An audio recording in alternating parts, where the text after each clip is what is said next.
Representative Bert Stevenson will be followed by Steve Netto.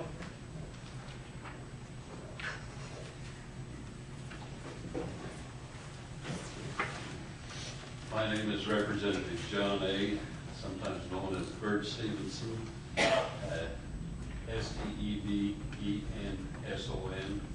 and I'm chairman of the Resource and Conservation Committee in the House of Representatives.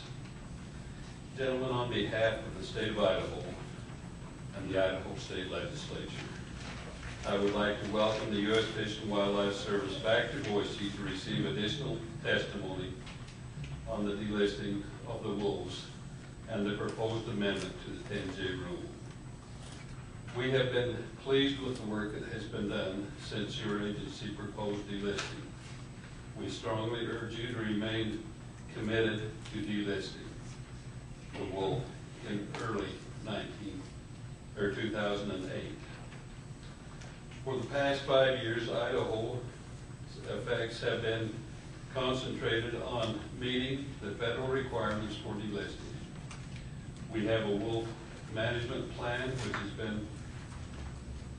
which has passed the requirements of the service-directed peer review process. We have more than 2 years of practical experience in managing wolves with service supervision. There are currently at least 1,300 wolves with 86 breeding pairs in the tri-state region. This allows for flexibility to amend the 10J rule. We appreciate the service's effort to accommodate concerns expressed by the sportsmen and the state of Wyoming.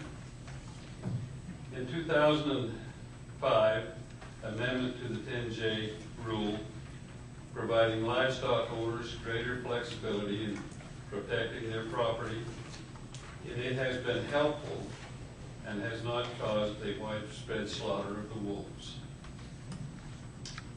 Given the health of the northern Rocky Mountain wolf population, it is appropriate to give sportsmen the same flexibility already granted to the livestock and property owners.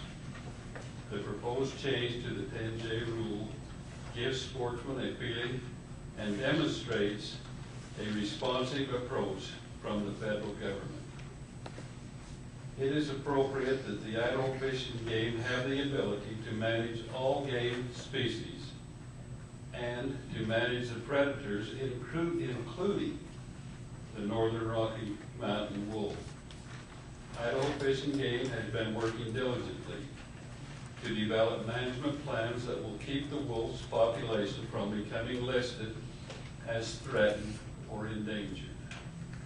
This will also allow them to maintain viable elk and deer populations.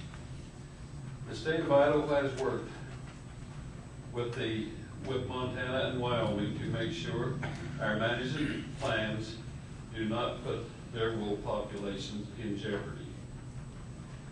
Idaho is experiencing wolf populations in areas that will soon create conflicts